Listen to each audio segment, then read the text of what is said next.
Olá, bem-vindos a mais uma aula de planejamento de obras. Falaremos sobre duração das atividades. Então, recordando da aula anterior, a gente falou que um dos passos do planejamento de obra é a identificação e a listagem de todas as atividades de uma obra, desde a fundação até acabamento, calha, telhado, tudo, né? Então, o passo seguinte, o passo após a identificação das atividades, é a preparação e o cálculo da duração de cada uma dessas atividades. Então, definir a duração de cada atividade é de muita importância, porque erros nessa etapa comprometem todo o planejamento, né? Então, a gente pode dizer que a definição da duração, né, o cálculo da duração de cada atividade, nos dá as seguintes informações, né? O prazo total do projeto, as datas de início e término de cada atividade, a identificação das atividades que pode atrasar a obra toda, né? Então, as atividades que estão no caminho crítico, a gente vai falar disso com mais detalhes posteriormente. A gente vai falar do tempo de folga, que seria o tempo que eu posso postergar até começar determinada atividade. Eu também vou verificar as atividades que permitem uma melhor alocação de recurso, ou seja, né, quais atividades que eu preciso colocar mais pessoas trabalhando. E basicamente são esses os itens que o planejamento de obra, né, acaba nos ajudando a encontrar as respostas, né? São essas as perguntas que o planejamento de obra nos dá as respostas. Então a gente começa aqui falando, né, de duração das atividades e nos surge a seguinte pergunta, né? Mas o que é exatamente uma duração? Então, duração é a quantidade de tempo, isso pode ser em dias, semanas ou horas, necessária para a execução de uma determinada atividade. Em obras, né, em geral, o tempo é sempre dias. A gente sempre fala em dias.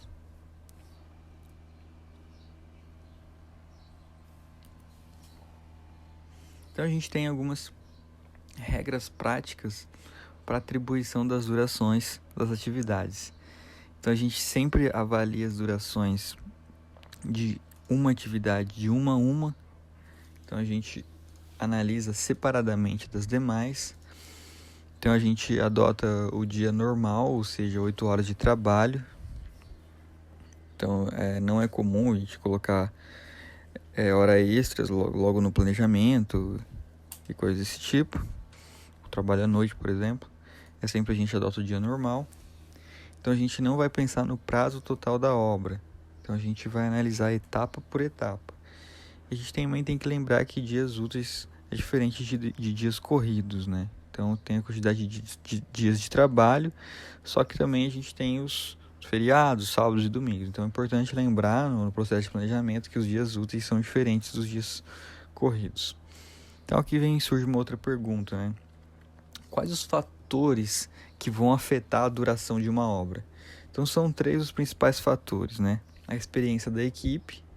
Então, se for uma equipe menos experiente, obviamente, que vai demorar mais. Isso também tem relação com a metodologia construtiva adotada. Se eu adotar uma metodologia construtiva diferente do que se está habituado, vai demorar mais tempo. O grau de conhecimento, né, do serviço. Então, obviamente que logo nas primeiras semanas, se for um serviço diferente, vai demorar mais. Na segunda semana em diante, já se tem ali um aprendizado, então o desempenho é melhor. E o apoio logístico, né? Então vai ter um suporte, vai ter a ajuda com deslocamento, vai ter um planejamento de material para que as pessoas não percam tempo esperando o material. Então o apoio logístico também é um fator que vai influenciar a duração. Bom, então agora a gente já aprendeu o que é duração, a gente já aprendeu a importância da definição correta da duração das atividades dentro do planejamento. Então surge outra pergunta. Qual a base para o levantamento da duração das atividades? Então, a base são os cadernos de composição analítica do SINAP. né? Então, no caso aqui, a gente vai utilizar o caderno de composição analítica do SINAP relativo ao Mato Grosso do Sul. Então, a composição analítica, lembrando, né, uma composição, que é uma composição? É tudo que você precisa para executar um determinado serviço. Então, por exemplo, serviço de armação, né? Então, ou seja, aquele trabalho de armar os ferros, né, as armaduras. Então, o que você vai precisar? Obviamente, de aço, né? Uma quantidade de aço, uma quantidade de horas de armador, uma quantidade de arame, uma quantidade de espaçador. Então, todos esses itens fazem parte da composição. E é dessa composição que eu vou extrair a quantidade de tempo que a composição vai demandar. Então, geralmente tem a unidade. Então, no caso de aço é quilo. Então, tem lá tudo que eu preciso para armar 1 quilo de aço. Então, isso é uma composição. Então, a gente tem um exemplo aqui de uma composição. Ó. Então, interprete a composição abaixo referente à construção de 1 metro quadrado de alvenaria de vedação de blocos cerâmicos furados na horizontal. Então, aqui a gente tem o título da composição. Então, essa aqui é uma imagem, né? Real, é um print, né? Do que seria o caderno de composição. A gente recortou simplesmente aqui uma parte do caderno de composição analítica do SINAP e a gente aqui tem o título da composição. Alvenaria de vedação de blocos cerâmicos furados na horizontal de 9 por 19 por 19, é o tamanho do bloco. Espessura de 9 centímetros. De paredes com área líquida maior ou igual a 6 metros quadrados, sem vão. E argamassa de assentamento de preparo manual. E aqui a unidade está em metro quadrado. Então aqui tem, né, nessa composição, tem tudo que você precisa para fazer 1 metro quadrado de alvenaria. Então o que você precisa? É um bloco cerâmico vazado de 9 por 19 por 19. Então para fazer 1 metro quadrado, você vai precisar, isso aqui a unidade é 1000, então você vai precisar de 0,0279 de 1000. Então você vai pegar esse valor aqui e multiplicar por 1000, você vai ter a quantidade necessária para fazer 1 metro quadrado de alvenaria. Então é necessário tela soldada de aço galvanizado. Então aqui a gente tem a unidade em metro, então para saber quanto que é necessário para fabricar, para fazer 1 metro quadrado de alvenaria, você pega 0,42 e multiplica por 1, né? Você vai ter quantidade em metro. Pino de aço, a argamassa. Então a gente tem em metro cúbico. Então quantos metros cúbicos para fazer 1 metro quadrado de alvenaria? Então basta multiplicar o índice, 0,0098 vezes 1, que você vai ter a quantidade em metro cúbico. E aqui, a parte mais importante para o planejamento, que é a quantidade de horas, né? Então, para fazer 1 metro quadrado de alvenaria, necessário 1,37 horas. Então, 1,37 horas de pedreiro e 0,68 horas de servente. Nesse caso aqui, o pedreiro é a cabeça da chave, né? Porque ele que vai ditar o ritmo da produção. Então, o pedreiro é o mais importante. Nesse caso, ele que vai determinar o ritmo da obra. Então, é uma dupla, né? Considerado o servente e o pedreiro junto. Só que quem dita o ritmo da produção é o pedreiro com 1,37 horas.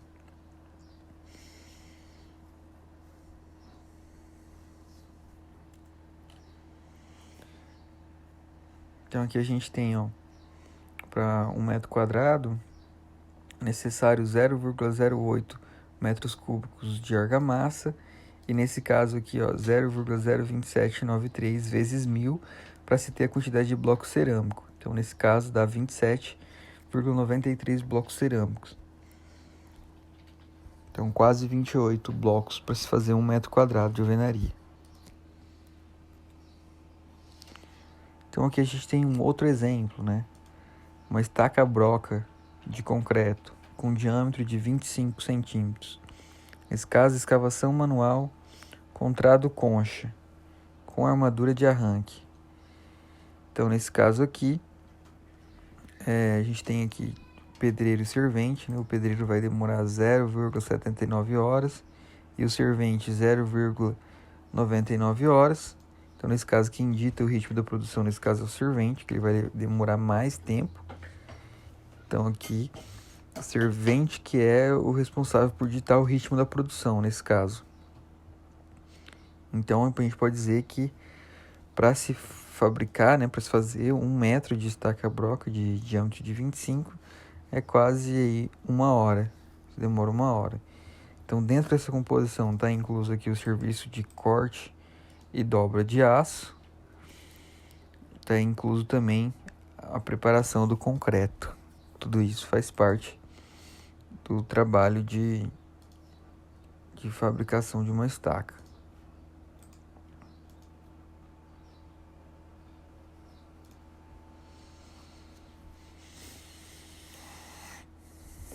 Bom, então é com base nos índices, né? E depois na quantidade de horas de trabalho é que se dimensiona uma equipe, né? Então, por exemplo, vamos considerar que para executar uma determinada parede de alvenaria seja necessário 144 horas. Então, aqui a gente elaborou um quadro que vai mostrar que o tempo diminui, né? Obviamente, conforme maior a equipe. Então, a gente tem aqui, considerando um pedreiro, isso demoraria 144 horas ou 18 dias. Agora, se eu coloco 2 pedreiros, eu diminuo o tempo pela metade. Então, eu demoraria 72 horas. 3 pedreiros, pegaria esse valor e dividiria por 3, 48 horas. 4 pedreiros, 36 horas. E assim por diante. Então, se eu quero que o meu trabalho de serviço de alvenaria, né, seja concluído em 3 dias, aí eu dimensiono uma equipe para 6 pedreiros. Então, aqui a gente vê a importância do correto levantamento do tempo de cada atividade, porque é com base no tempo, né, na estimativa de tempo de cada atividade, é que eu vou dimensionar a equipe. Então, como a gente viu, é intuitivo, né? A gente sabe que a duração é inversamente proporcional ao tamanho da equipe.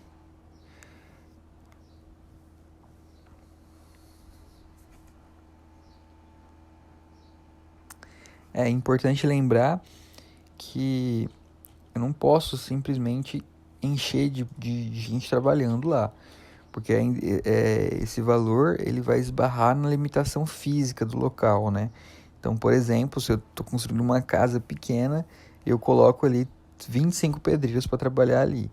Então, obviamente que isso vai chegar um momento que vai atrapalhar, né? Vai ter pouco espaço, vai ter um pegando a ferramenta do outro, então pode gerar confusão aí.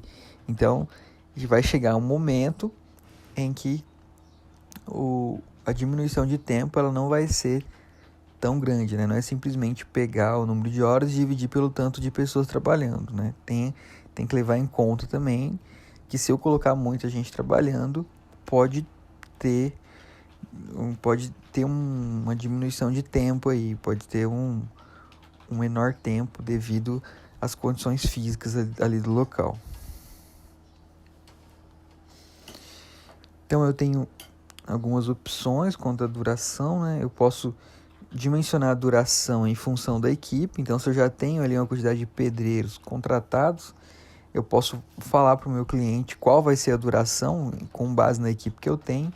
Ou se no caso o cliente impõe uma duração, né? Eu quero que esse trabalho se termine em 10 dias. Aí eu dimensiono a equipe em função da duração. Então, existem essas duas opções. Então, eu tenho uma formulinha para calcular, para quem prefere utilizar a formulinha, então a duração usando o índice, né? Eu pego o índice lá na composição analítica do Sinap, multiplico pela quantidade de trabalhador, divido pela quantidade desculpa, aqui é o índice retirado do Sinap, aqui é a quantidade que eu preciso construir, né? No caso do exemplo anterior de alvenaria, 144 horas, aqui a quantidade de trabalhador que eu tenho e aqui a quantidade de horas trabalhadas no dia. Então, a gente tem um exemplo aqui, ó. Quantidade, 1.440 kg de armação. O índice do armador, 0,10 horas por quilo. Se tem na obra 3 armadores, a quantidade de trabalho diária 8 horas. Então a gente coloca aqui a quantidade de armação 144, o índice do armador 0,10, a quantidade de armador 3 e a jornada diária 8, aplicando essa formulinha a gente vê que a gente chega em 6 dias. Ou seja, nesse caso, para se armar 144 kg de aço, é necessário 6 dias. Então, existem alguns quadros aqui que ajudam a gente a organizar, né, esses dados. A gente coloca os dados de entrada e a gente organiza aqui os dados de saída. Então, um exemplo aqui de um quadro para organizar o cálculo da duração das atividades, né, chamado cálculo de duração recurso. Que a gente tem um exemplo, né, que é a atividade de escavação. Vou precisar escavar 190 metros cúbicos. Nesse caso, eu vou utilizar 2 serventes. Então, a gente tem o índice. E aqui a gente tem a jornada em hora do dia. E dessa forma, eu vou preenchendo aqui tudo que eu tenho de quantidade, o que eu preciso fazer, quantos metros quadrados de forma, quantos metros de armação, quantos quilos de armação, quantos metros cúbicos de concreto. Aqui eu vou colocando a minha equipe, o número da equipe, e aqui os índices. Aqui os índices. Então, esses aqui são os dados de entrada, né? Depois aqui eu vou ter os dados de saída.